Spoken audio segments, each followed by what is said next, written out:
Welcome to Ideas, a time of conversation about all things board games. Community is built on conversations, and games are built on ideas. Hey, my name is Brent here on Cloudy the Chance of Meeples. Today on the channel, we have another episode of Ideas, a time of conversation about life and board games. And we all know community is built on conversations, just like games are built on ideas. Each episode, we bring in another designer in the hobby, and we just chat about game design and life and just have a good time. And today, we have a very special guest, none other than Emerson Matsuuchi. Did I say that right? Yes, you were really good. That was Oh, good. perfect. Perfect. Well, thanks so much for joining us tonight there, Emerson. Oh, it's my pleasure. Thank you for having me.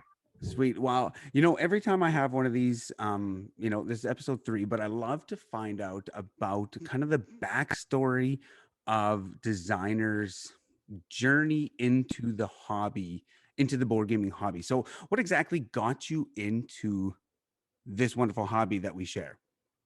Well, I mean, it would have to stem all the way back when I was an elementary school kid because I've always loved tabletop games. Mhm. It was probably back in 2011, 2012, when I actually took like a serious interest in designing games. At that time, I was a software consultant, so I was doing projects, but on a project by project basis. And because at that time the industry was moving more towards like outsourcing a lot of software development, Mm. so our projects there was bigger gaps between the times that we had the projects. And during those times, I thought, well, either I can um, I wanted to do something with the time in between. So I decided, I wanted to kind of pursue some of the passions I had, and one of them was designing games. Um, so that's how I kind of got started with it. Hmm. So you've been playing games like childhood? Like what was one of your favorite games growing up? Oh, it was Dungeons and Dragons. So Okay, I was a big D&D nerd back then. very cool.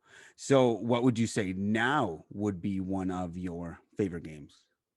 Oh gosh, I have it's hard to say now because there are so many great games that are out there. Hmm. But if you put a gun to my head and told me to pick my top three, it would probably be Blood Rage by Simon, Okay. Robinson Crusoe by Portal Games, Mm-hmm. and Jungle Speed by Asmodee. Hmm. Okay.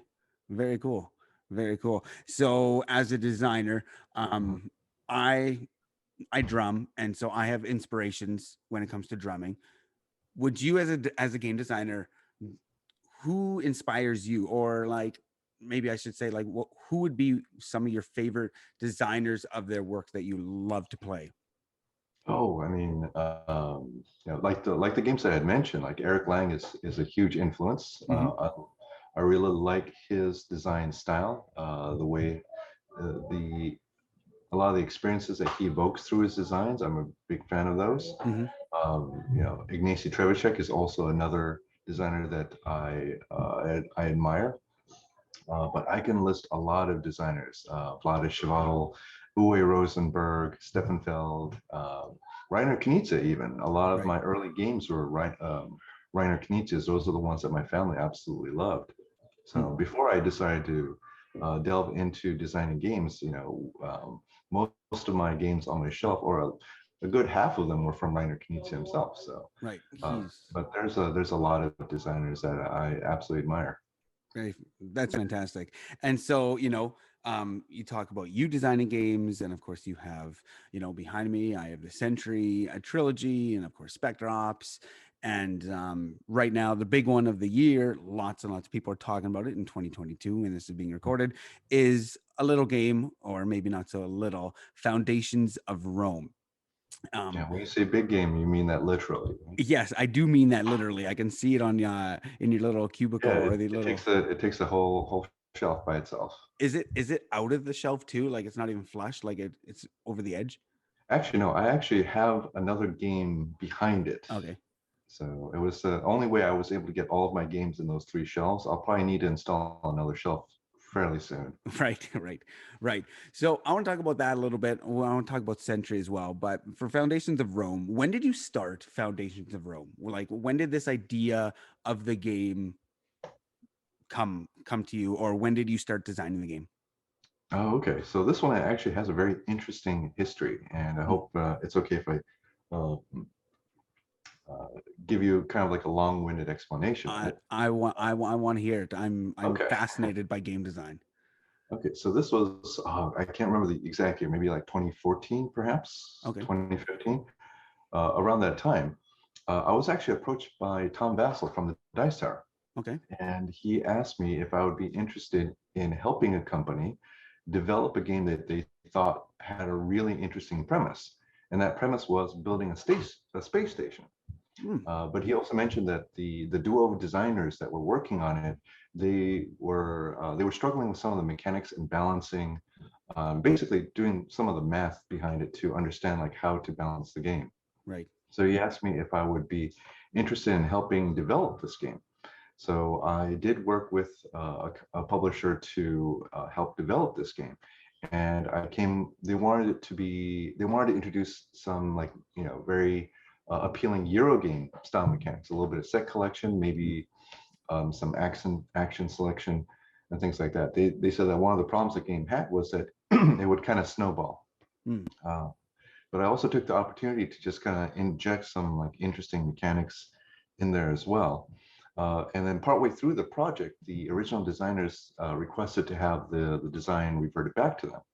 okay. So when that happened, the publisher came to me and asked me, "Well, you've done all this work for this design, a lot of development work for this. Is there any way that we could salvage that?" And I said, "Yeah, you can probably salvage it. I think that one theme that would make sense with the mechanics that we've sort of developed was city building." Hmm.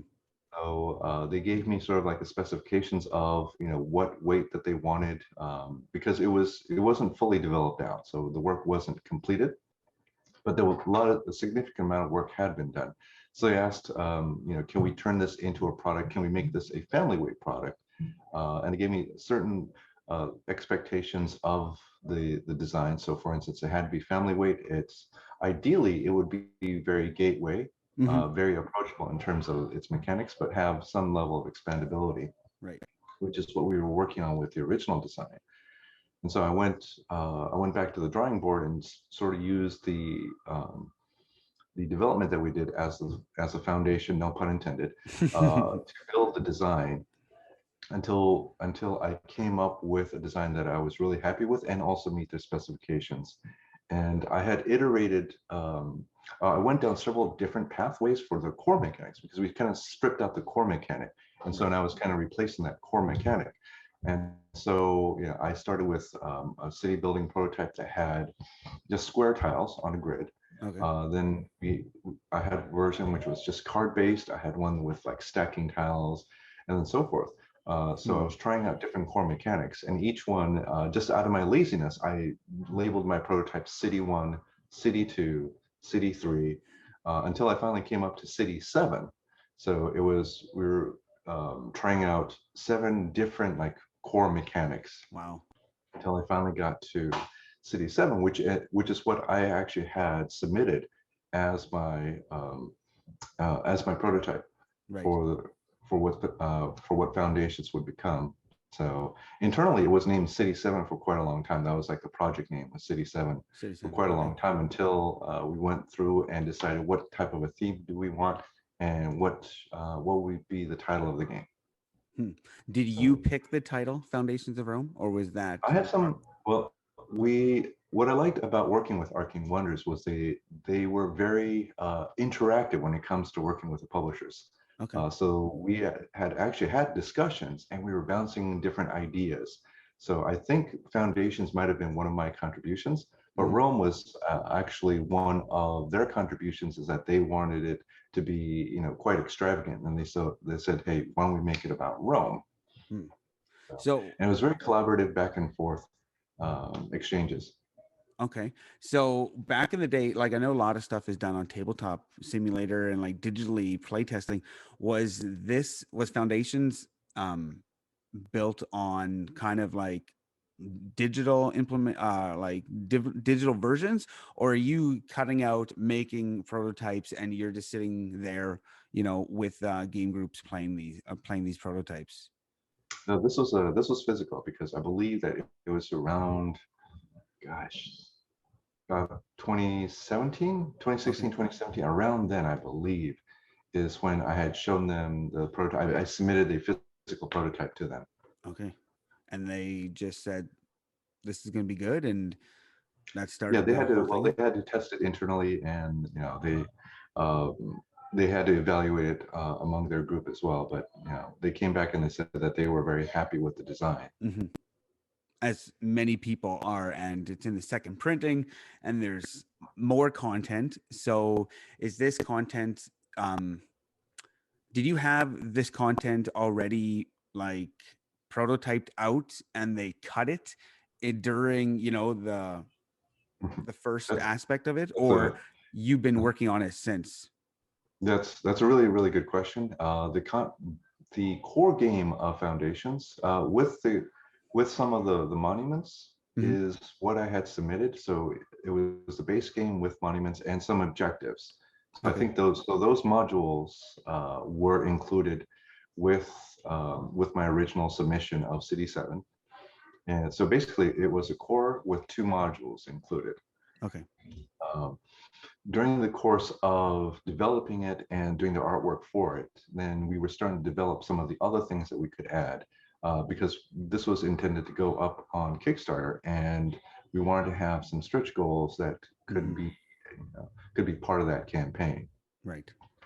So many of the modules, aside from the objectives and monuments, those modules were added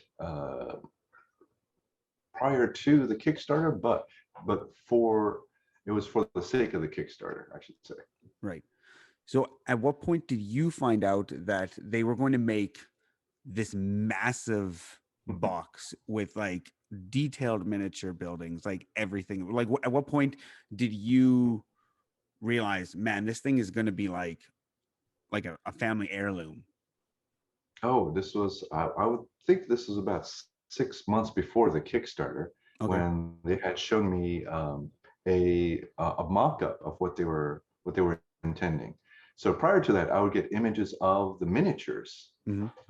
But in my mind, I didn't have any kind of scale to understand how large those miniatures were. So to see the sculpts, the sculpts were absolutely beautiful, and I was very, very excited.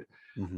But I just didn't realize that the miniatures and the board and the whole product itself was going to be that big, until Walter Barber from Arcane Wonders actually brought a mock-up prototype of the game Hmm. to, I believe it was Dice Tower East, Okay. and that's the first time I got to see how big this was. But he did mention it was a very large product. Yeah. What was, were you taken back when you saw it for the first time? Yes, yeah, it was larger than I was imagining, for sure. Right. Right.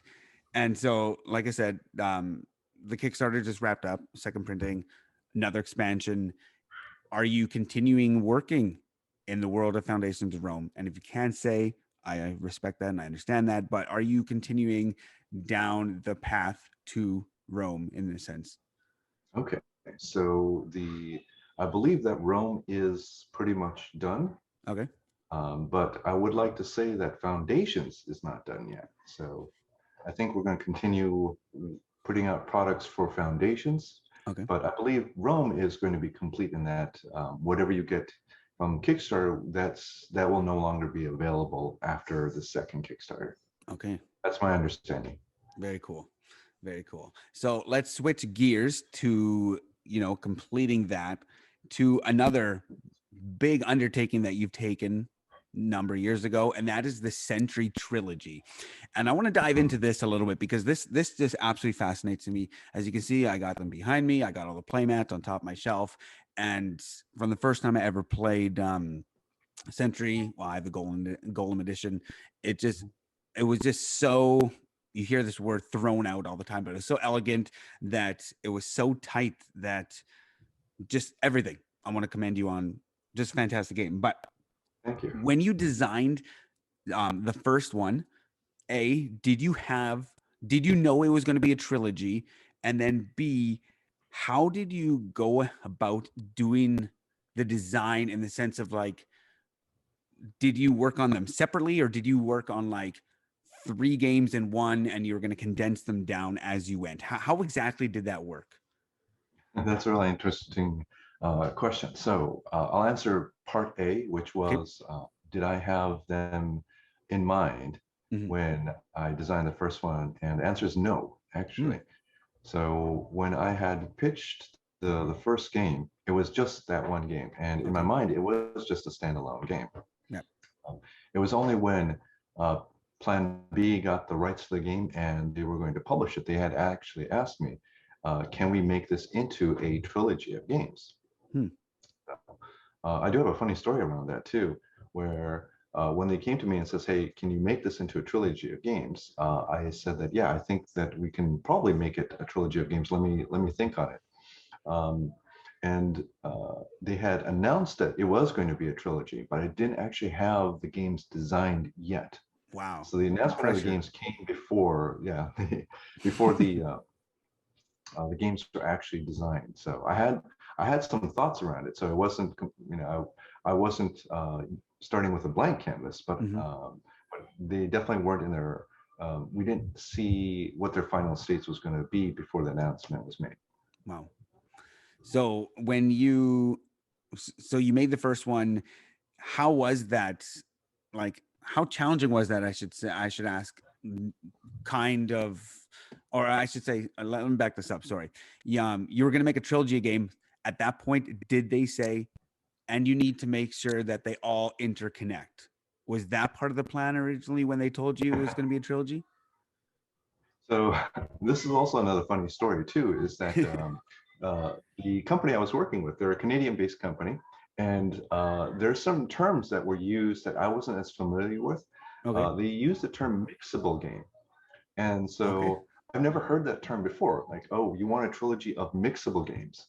It's only later on. I created this is my own fault, by the way. This is 100% my own fault. I came up with my own definition of what mixable meant, Mm, which was games that are different, but you can combine them, was what I had in mind. right. So, but later on in a future conversation, when they defined mixable to me, they said it's more like how Dominion has. You have the base game, and then you Ah, have another standalone base game, but you can mix the two together okay. and so forth. Or maybe like Ascension might be a good example. Like Ascension has lots of different standalone Right. games. So that was their intention, was to actually have several like standalone games, but you can mix the cards together. So, but I had something completely different in my mind, and so I went down that rabbit hole, and that was completely my own fault. Well, it turned out very, very well. And I'll say I'm Canadian and I don't really use the word mixable either. So I probably would Yeah, have it was would have it made was a the new same term to mistake. me. Yeah, that's a new term too. So that must have been quite the challenge then, like how you kind of put yourself in a box and you had to like break yourself out of the box in a way maybe to take this, like you have the same virtually the same mechanics in every one of the games, but you have the conveyor belt, hand management, engine building, and then you have the spatial, and then you have worker placement. Like, how did you marry that all together? Yeah, I'm still blown away by it, if I'm being completely honest. it was incredibly time consuming. I bet. It was a lot of design space exploration. So it was really a lot of it was brute force, where Hmm. I would come up with different styles of mechanics. So I would use inspiration from other Euro games, Hmm. trying out different mechanics. So pick up and deliver, point-to-point movement, maybe using more like Mancala mechanisms. Could we use rondelles? Could it be worker placement? Actually, for a while, the third century game was tile laying. So Hmm. I actually had tile laying as like the primary mechanism, and as a third one. But it was the biggest challenge was to make them combine in a way where the games are still interesting and fulfilling and brings a different but enjoyable experience. Right. And so we were struggling with that with the prototype that I had with the tiling. So eventually, like I had to kind of abandon that idea and go back to um, delving into the design space to find other possible combinations that could work. So all What this did while we had sort of like a time crunch as well. right? Yeah. So what did those tiles look like? How did that work in or not work? I guess. Oh, okay. So the tile placement version of it would allow, so each one of the tiles, imagine it had a combination of cubes that you could trade for other cubes. So very Okay. similar to like the cards or the hexes Right. in the second game. Yeah. But as you place them down, you would activate them, but you would also activate neighboring ones as well. Hmm. So you can actually chain some of those trades together. A little bit of And engine that was building. also another issue, is that it had a tremendous amount of cognitive load, because not only did you have to think about, okay, well, here are the resources I have. This tile will allow me to do these conversions, but because you get to activate other adjacent ones, that you had to think about, okay, well, what is a chain that I want to use, in Yeah. what order? And because the decision space, or the space that players need to traverse in order to make a satisfying choice, Mm-hmm. that was hard. So there was a lot of AP involved in that version too. Mm-hmm. Yeah, I bet. And that AP didn't, it wasn't something that that would be an experience that, if you're looking at a Century game, we wanted it to have a um, certain level of depth, but also a certain level of cognitive load too. Right. So we didn't want the third game to be that much of a brain burner. Mm-hmm. We did want to have a stepping stone, or basically a gradual increase um, in that decision space. So that maybe a little bit more AP with each game, or more difficult decisions in each game, but not so significant. And we felt that the third game, it was a significant departure from the first two in I terms of how much you have to think. Yeah, I love them all. If I rank them, number one, the first one's my number one. Just under that is the third one, and then just under that is the second one. I love this. I love that they're all kind of the same game, but they're all just different. And then yeah, just recently I played all of them together. I had the mats, I rolled them all out, and my table was just like sprawl, like just gems everywhere. Let's just say that gems everywhere, and it was fantastic. Yeah. Um, did you have the name Sentry? Did you come up with that, or was that part of Plan B? That was actually Plan B. Okay. And then they came to you and said, "Hey, we want to retheme this and reskin it in this Golem world." Is that Oh, okay. So that also has a very interesting story too. okay? This was originally picked up by Plaid Hat Games. Really? Yeah. Hmm. So it's going to be under Plaid Hat. And at that time, I had already come up with sort of like a visual style. And in fact, the original name for the first game was called Spice Road. Okay. And I already had a color palette, and this is something I could probably send you too. Is that I sort of create like a little whenever I do concepting, I would like take snippets of artwork from different places and try to gather like sort of a palette. So I had an idea of what the box is going to look like, what the cover art was going to look like. But the team at Plant Hat, they actually had like an alternate vision for the aesthetics Okay. and what the resources represented. So they had presented that, and I thought that was really, really fascinating too. Right. But it was actually Plaid Hat that made the decision to introduce this game with two different aesthetics. They called it skins, so two different skins. Right. So they had art commissioned for both sides, so the Spice Road side as well as the Gollum edition side, and they were going to release both of them out, so that this will probably be the first time that people get to choose what aesthetic that they want for the game. They thought it would be a really interesting experiment to do. But Plaid Hat got bought by Z-Man, and then eventually Z-Man got bought by Asmodee. Right. And when Plan B had acquired the rights to it, then they had gone out to their international partners, and instead of having two different ones, they settled on going with a Spice Road version, just because they thought that it would be a better fit for the market and what have you. So then there was just that version. But they did, because that people on BGG, people had already known about the Gollum version, and that Gollum art, and was very, very appealing. Plan B had said, okay, well, let's make this something that is just a limited edition for people who just like this aesthetic. So they had no idea of what, the breadth of the audience that really wanted this aesthetic. Right. So they made it something limited. And that seemed to have done so well that they made it available in retail, because initially it was only going to be available through the website and Mhm.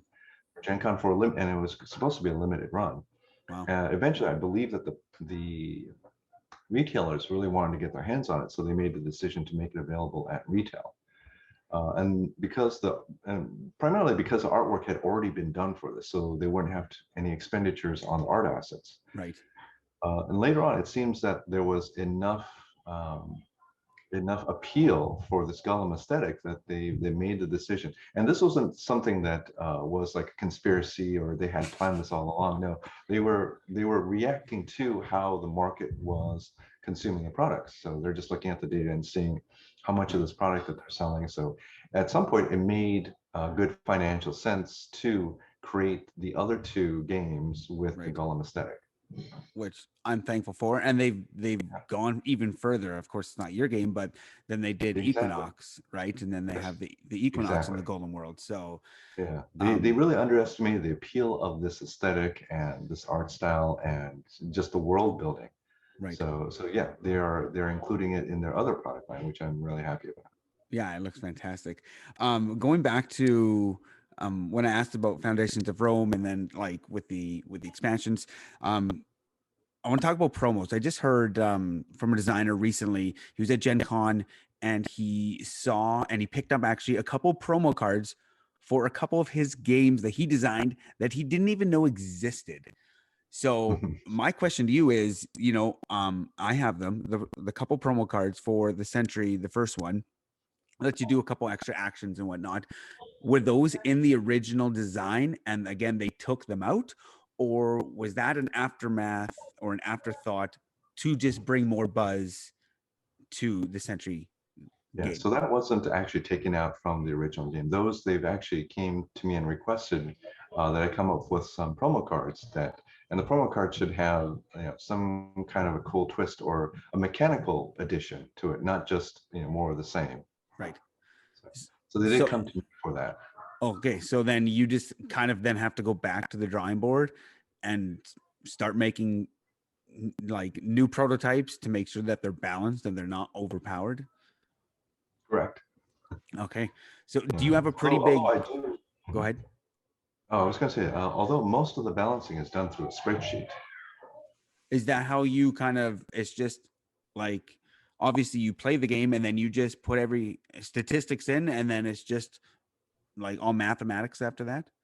Well, for Century, it lended itself well to be able to balance it in a spreadsheet because it is a very mathematical game. Mm-hmm. And so when it came to time to making some promo cards, it wasn't a difficult task to come up with like an ability that is roughly the same value as like the expected average of the card set that was included in the game. So most of that was kind of vetted out in the spreadsheet. And then obviously afterwards we have to take that and we have to play test that to make sure that, well, because obviously the math model in my spreadsheet could be completely off. Right. So we do need to have like real world validation that those promo cards work. Do you have a pretty big like playtesting group? I have two groups. They're not terribly big, but I have two close groups that I work with. Okay. So one is with a group of like designers. Right. So several members of that group are designers, and then I have my own just game group that we play games. Okay. But I do need to get feedback from people who are not designers, so that I can get a little bit more raw, more emotional, a little bit more unfiltered criticism. Right. Right. So I know I don't know if you have children. I have children. And it's always like you never have the favorite child, but let's be honest, maybe we do. What if you had to pick one of your designs? What would you say is your favorite design? And whether that's like just production value, which obviously maybe just Foundations of Rome, but maybe it's like a design that kind of came out maybe of a season of like running into walls, like you're just like trying to come up with that mechanic and just nothing's clicking, then all of a sudden something clicks? Or like, do you have a favorite design of yours? I do. It's just not published yet. Okay. And that will, I guess, will come out. Is there any timeline as to when this favorite design of yours would get published Okay, yeah. that you're One allowed sec. to say? I'm just taking a look here.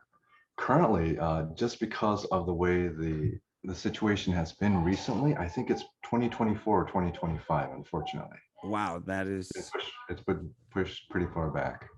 okay. Do you have a second favorite? I could tell you, like, my sentimental favorite design that Right. I have is Spector Ops. Is Spector Ops. Yeah. Okay. So in terms of like the experience, the sort of like the thrill of the gameplay that's the one that I enjoy the most. Mhm. So if you were to ask me, if you were to say, hey, we're going to play one of the games that you had designed, you pick one, Yep. it would most likely be Spector Ops.